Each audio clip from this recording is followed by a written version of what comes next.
इब्तिदा है रब अज़ीम के बाबरकत नाम से जो दिलों के भेद बखूबी जानता है। आप देख रहे हैं लर्न विद अंजुम और मैं हूं शकील अंजुम। हमने माइक्रोसॉफ्ट वर्ड 2007 का कुछ दिन पहले आगाज़ किया और फिर रेगुलर हमारे लेक्चर होते रहे। हमने इसे इंटरफेस, उससे कबल माइक्रोसॉफ्ट ऑफिस क्या चीज़ है, और इंटरफेस के बाद हमने इसकी जो टैब्स हैं, इन टैब्स और आगे फिर इनके जितने सेक्शंस हैं इनके ज़रिए एक तरतीब से पढ़ना शुरू किया।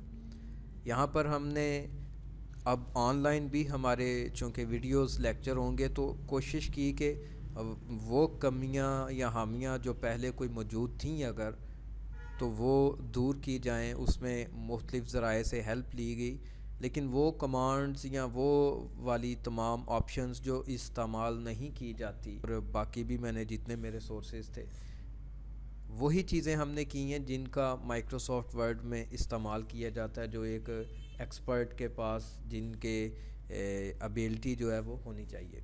तो आज हम देखें तो हम होम और उसके बाद इंसर्ट और इनके बाकी के सेक्शन जितने भी हैं वो सारे कर चुके हैं। और पेज लेआउट में हमने थीम्स और पेज सेटअप, और कल हमने वाटर मार्क और पेज कलर तक हमने किया था, पेज बॉर्डर रहता था हमारा। तो यहाँ से बाकी की चीज़ें हम कर चुके हैं। तो पेज बॉर्डर से आगे हम चलते हैं, पेज कलर तक हम कर चुके थे, पेज बॉर्डर की तरफ हम चलते हैं। यहाँ से मैं न्यू विंडो ले लेता हूँ एक, बल्कि न्यू एक डॉक्यूमेंट हमने ले लिया। पेज लेआउट पे जाएं तो वाटर मार्क कल हम कर चुके हैं, और पेज कलर भी हमने कल किया था जब थीम के बारे में सीखा था। पेज बॉर्डर्स पे हम आ जाते हैं।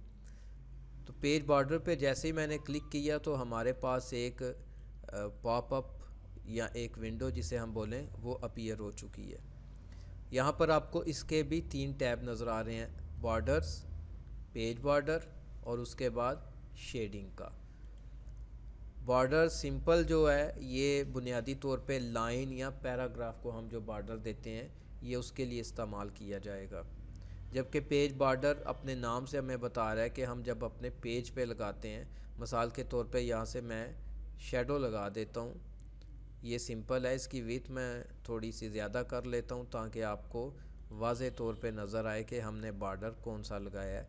तो शेडो मीन्स कि ये इसकी राइट साइड पे और इसके ये नीचे हमें ऐसे फ़ील हो रहा है जैसे इसका बॉर्डर का शेडो है, इसका साया है नीचे। यहाँ पर मैं एक पैराग्राफ लिख लेता हूँ, क्योंकि हमने अभी ज़िक्र किया था कि पेज बॉर्डर भी है और दूसरे बॉर्डर भी यहाँ पर हमने चेक करने हैं। तो यहाँ पर मैं इसकी एक पहली लाइन को सिलेक्ट कर लेता हूँ और पेज बॉर्डर्स की टैब पे जाके क्लिक करते हैं, और यहाँ पे जो सिंपल बॉर्डर की कमांड है वहाँ पे जाते हैं और मैं बॉक्स क्लिक कर देता हूँ। जैसे मैंने ओके किया तो जो हमने विड्थ दी हुई थी हमारे बॉर्डर को, उस हिसाब से हमारी एक लाइन हमने सेलेक्ट की थी तो एक लाइन पे वो आ गया। इसी तरह अगर मैं पूरा पैराग्राफ सेलेक्ट करता हूँ और पेज बॉर्डर पे जाके पहली जो हमारी टैब है इस पर क्लिक करता हूँ और सिंपल बॉक्स, और यहाँ से इसकी विड्थ जो है वो हम 1 कर देते हैं। कलर भी मैं चेंज कर देता हूँ ताकि एक तो आपको ये पता चल जाए कि इसका कलर भी तब्दील होता है, और यहाँ से बॉर्डर भी हम तब्दील कर देते हैं। तो हमने साथ ही इसके ये स्टाइल को भी देख लिया, और एक पूरी फहरिस्त है यहाँ पे स्टाइल्स की भी। आप जो भी आपके डॉक्यूमेंट की रिक्वायरमेंट है उसके मुताबिक इस्तेमाल कर सकते हैं। इसी तरह कलर भी हैं तो ऑटोमेटिक है, हमने रेड कर दिया तो ये वाला कलर आ गया यहाँ पर। और इसकी जो विड्थ है वो हमने तकरीबन जो है 3/4 इसने इसकी विड्थ रखी हुई है, तो ये हमने यहाँ से सिलेक्ट कर ली। तो ये पैराग्राफ पे हम लगा रहे हैं। ओके मैं करता हूँ तो ये देखें ये पूरे पैराग्राफ पे आ गया। तो हम तीनों बॉर्डर्स अप्लाई कर चुके हैं, पेज बॉर्डर, पैराग्राफ पे बॉर्डर और एक लाइन के ऊपर। और साथ हमने पहले ये वाला स्टाइल था इसका, और अब हमने ये एक जो जिग जैग है ये वाला बॉर्डर अप्लाई किया और इसका कलर हमने रेड कर लिया। तो यहाँ से आपको बॉर्डर्स और पेज बॉर्डर का पता चल गया। शेडिंग से क्या मुराद है कि हम अपने पैराग्राफ में कोई शेड अगर देते हैं कलर वगैरह का तो वो यहाँ से दे सकते हैं। यहाँ पे ये मैं अगर कर देता हूँ थोड़ा सा हाफ वाइट टाइप कर देते हैं हम इसको, कलर अगर यहाँ से आप साथ लेना चाहें तो कलर भी ले सकते हैं, जैसे मैं ये अगर कर देता हूँ तो ये हमारा कलर अप्लाई हो चुका है। ठीक है, तो इस तरह से आप पेज बॉर्डर के अंदर जाके बॉर्डर्स को, पेज बॉर्डर को और शेडिंग को इस्तेमाल कर सकते हैं। यहाँ पर जो हमारा पेज बॉर्डर है उसमें अगर हम इस बॉर्डर की निस्बत देखें तो यहाँ पर हमारे पास स्टाइल, कलर और विड्थ की ऑप्शन है, लेकिन पेज बॉर्डर पे जाएं तो आपको नीचे एक इजाफी भी नज़र आ रही है जिसको लिखा हुआ है आर्ट। ठीक है, तो इसको अगर मैं क्लिक कर देता हूँ तो यहाँ पर आप देखें तो यहाँ पर मुख्तलिफ़ आर्ट्स हमारे पास मौजूद हैं, मुख्तलिफ़ कलर्स हैं, फ्लावर्स हैं और एप्पल वगैरह बना हुआ है। तो अगर आपके डॉक्यूमेंट ऐसा है कि वहाँ पर इस तरह की कोई चीज़ इस्तेमाल की जा सकती है तो लाजमी उसे इस्तेमाल करें अपने डॉक्यूमेंट को अट्रैक्टिव बनाने के लिए। और ये कलर प्रिंटर अगर होगा तो ज़ाहिर है फिर तब ही ज़्यादा बेहतर लगेगा। यहाँ से मैं ये इस्तेमाल करता हूँ तो ये खूबसूरत सा बॉर्डर फ्लावर्स वाला हमारे पास आ गया। उसके बाद हम देखते हैं तो ये पैराग्राफ का एक और सेक्शन हमारे पास पेज लेआउट में मौजूद है। हालांकि हम अगर देखें तो होम में हम पैराग्राफ यहाँ पे कर चुके हैं, तो इसमें भी हम देखते हैं तो ये हमारी इंडेंटेशन है। ठीक है, ये हमारी जो टेक्स्ट की अलाइनमेंट है वो है, ये टेक्स्ट की डायरेक्शन है पैराग्राफ की या टेक्स्ट की हम कह लें। तो पेज लेआउट में भी यही मौजूद है। और मैं यहाँ पर अगर दोबारा से हम एक पैराग्राफ लिख लेते हैं, ये समझ लें कि रिवीजन ही है। तो यहाँ पर हम देखें तो इंडेंटेशन हम उस वहाँ भी सीख चुके हैं। मिसाल के तौर पे मैं यहाँ से अगर 0.1 करता हूँ तो पूरा पैराग्राफ जो है वो हमारे मार्जिन से आगे इंडेंट कर रहा है, ये देखें। ठीक है, और इसी तरह से हम अगर इसको इस साइड से राइट साइड से करें तो यहाँ से भी इंडेंटेशन होगी, ये देखें। ठीक है, बिफ़ोर और आफ्टर क्या है कि हमारा जो ये पैराग्राफ है इसके शुरू में इसके भी ये स्टार्ट है, इसका ये स्टार्ट है, इसका ये स्टार्ट है, उसमें अगर हम कुछ देना चाहें तो ये इसकी इंडेंटेशन होगी। और अगर आफ्टर की बात करें तो आफ्टर में ऑलरेडी ये कुछ दिया हुआ है, अगर मैं इसको कम करता हूँ तो ये इस तरह से हो जाएगा। तो ये मैं ज़्यादा करता हूँ तो ये आफ्टर, मतलब अब ऊपर नहीं अप्लाई हो रहा, नीचे अप्लाई हो रहा है। ठीक है, तो ये यहाँ से ये रिवीजन ही इसकी समझ लें, ये ऑलरेडी हम कर चुके हैं। उसके बाद मैं अरेंज के बारे में देखता रहा हूँ, लेकिन ये मुझे कहीं पे ऐसे कोई ट्यूटोरियल नहीं मिले, कहीं भी ऐसी कोई ट्रेनिंग्स नहीं नज़र आई जिसमें इस पे कोई फोकस किया गया हो। तो ये वाली चीज़ें वैसे भी कोरल ड्रा वगैरह में इस्तेमाल की जाती हैं। अलबत्ता जो टेक्स्ट रैपिंग है ये हमने जब पिक्चर किया था तो वो ऑलरेडी हम कर चुके हैं, लिहाजा हम कह सकते हैं कि इसमें से टेक्स्ट रैपिंग हम कर चुके हैं। तो यहाँ पर अगर अपने तौर पे हम देखें तो एक तो पिक्चर को हम यहाँ पे अप्लाई कर लेते हैं।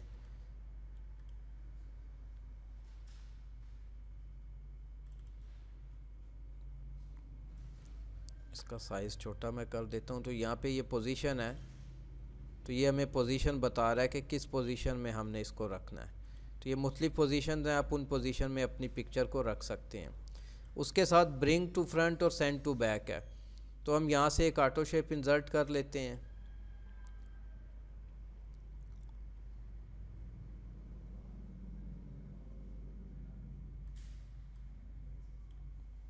ये हमारे पास आ गई, इसमें ये फिलिंग कर दी। तो अब अगर मैं इसको चाह रहा हूँ कि ये बैक पे चली जाए या ये फ्रंट पे आ जाए, तो यहाँ पर ये देखें वो वाली कमांड हमारे पास जो पहले फ्रीज़ थी अपीयर हो गई है। इसको मैं अगर सेंड टू बैक करता हूँ, सेलेक्ट ये कर रखा है हमने, तो सेंड टू बैक करके चेक करते हैं तो ये बैक चला गया। ठीक है, और ब्रिंग टू फ्रंट करते हैं तो ये फ्रंट में आ गया। ठीक है, और अगर इसको मैं यहाँ से करता हूँ सेंड टू बैक, ये यहाँ पे अप्लाई नहीं होगा बल्कि ये इसके साथ होगा, ये इसीलिए अरेंज यहाँ पे दिया गया है।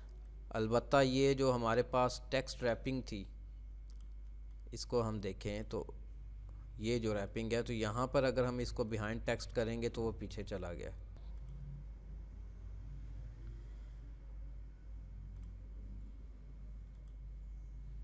In front of text. ठीक है, और उसके बाद अलाइन है, हम किस साइड पे अलाइन करना चाहते हैं, मिडल में करना चाहते हैं तो वो यहाँ से भी हम पोजीशन इसको दे सकते हैं, रोटेट कर सकते हैं आप। ठीक है, और क्रॉपिंग ऑलरेडी ये पिक्चर जब मैंने आपको पढ़ाया था उसमें सीख चुके हैं हम। तो ये तकरीबन बार बार वही चीज़ें इन्होंने यहाँ पे रिवाइज़ की हुई हैं, ये ऑलरेडी भी आप कर चुके हैं। तो इसमें जो एक MS वर्ड सीखने वाले के लिए एक स्पेलिंग एंड ग्रामर वाली हमारे पास कमांड है। यहाँ पे हम अगर कुछ रॉन्ग कुछ लिख देते हैं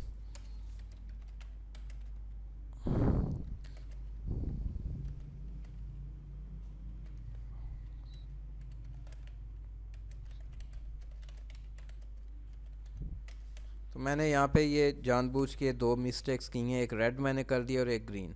तो यहाँ पे अगर हम स्पेलिंग एंड ग्रामर में जाएं तो ये यहाँ पर जो ब्राउन की जगह मैंने रवॉन किया हुआ है तो वो यहाँ पे सजेशंस दे रहा है कि रॉन्ग, रो, रैन ये वर्ड तो नहीं लिखने, तो हमने ब्राउन लिखना है। और मैं इसको कहता हूँ चेंज कर दें, उसने चेंज कर दिया। अब फॉक्स को मैंने जानबूझ के यहाँ पे इस तरह से लिखा था तो ये फॉक्स, फॉक्स, फॉक्स, फॉब्स और मुख्तलिफ जो वर्ड इससे मिलते जुलते हैं वो इसने दिए हैं, तो मैं चेंज कर देता हूँ। एक ग्रीन कलर का रह गया, यानी ग्रामर की हमारी जो मिस्टेक है। तो ये हमें बता रहा है कि ये जो आखिरी फुल स्टॉप है ये इसके साथ है ना, मैं कहता हूँ चेंज। तो ये हमारे अंदर जो रिव्यू है उसमें स्पेलिंग एंड ग्रामर की ऐसी कमांड है जिसका हमें ज़रूरत पड़ती है, ये मैंने आपको बता दी है। उसके बाद व्यू में हम जाएं तो यहाँ पे डॉक्यूमेंट के मुख्तलिफ व्यूज़ दिए गए हुए हैं। जैसे ये हमेशा मैं यही इस्तेमाल करता हूँ ताकि मुझे पता चलता रहे कि मेरा जो A4 पेपर साइज़ हमारे प्रिंटर में इस्तेमाल होता है वो मैं सिलेक्शन जब पेज लेआउट में करता हूँ तो इस तरह के जब व्यू होगा तो मुझे समझ आती रहेगी। अगर व्यू मेरा मुख्तलिफ होगा तो मुझे नहीं इल्म होगा कि मेरा जो डॉक्यूमेंट है वो किस लेवल पे चल रहा है। जैसे ये वेब लेआउट है, इसकी कोई हमें स्था नहीं नज़र आ रही पेज की, ठीक है। आउटलाइन क्या है, उसमें हर जो नया पैराग्राफ है उसकी आउटलाइन हमें मिल रही है, ठीक है। और ये ड्राफ्ट का व्यू है। तो हम प्रिंट लेआउट ही इस्तेमाल करते हैं। रूलर हमारे पास मौजूद है, हमने जब MS वर्ड का इंटरफेस किया था ना तो उसमें हमने ये सीखा था।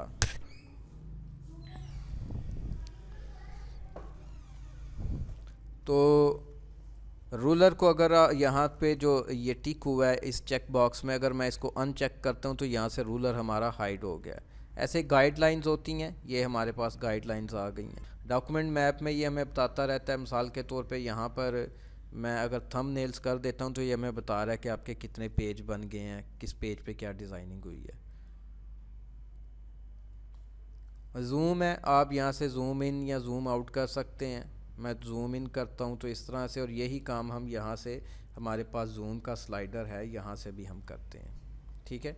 और ये 2 पेज हैं, पेज विथ के बराबर आ जाता है, मतलब उसकी चौड़ाई के बराबर, और 1 पेज, और सिंपल हम जो 100 में करते हैं वो ये नीचे व्यू आ गया हमारा, ठीक है।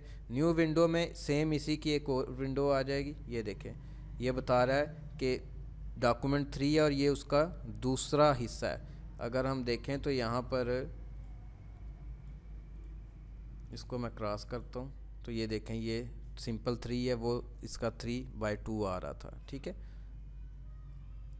अरेंज आल में सारे के सारे आपके सामने विंडोज़ आ जाएंगी जितनी खुली हुई हैं इसमें।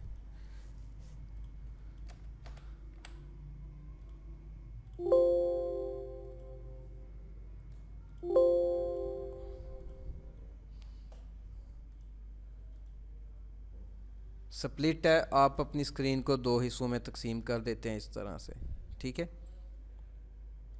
तो रिमूव स्प्लिट कर देते हैं हम। तो ये MS वर्ड की वो तमाम ज़रूरी चीज़ें जो आपके लिए ज़रूरी हैं जानना, वो मैंने आपको कवर करा दी हैं। उम्मीद है कि आपको आज के लेक्चर की भी समझ आई होगी। अगर किसी बात की समझ नहीं आई तो मुझे पूछ सकते हैं। तो जो YouTube पे देख रहे हैं वो कमेंट्स में हमें पूछ सकते हैं। फेसबुक पे जो दोस्त देख रहे हैं वो फेसबुक पे, और जो वेबसाइट पे देख रहे हैं तो कमेंट्स जो हमारे सेक्शन है वहाँ पे आप अपने सवाल पूछ सकते हैं, और हम कोशिश करेंगे कि जो अगली वीडियोस होती हैं उनमें आपके सवालों के जवाब मिलें। अगर आपने अभी तक हमारा YouTube चैनल सब्सक्राइब नहीं किया तो उसे भी सब्सक्राइब कर लें। ये इल्म जो बिल्कुल मुफ्त आपको दिया जा रहा है, दूसरों तक इसको बांटें ताकि दूसरों को ये इल्म मिलता रहे और हमारा चैनल ग्रो करता रहे। बहुत शुक्रिया, अल्लाह हाफिज़।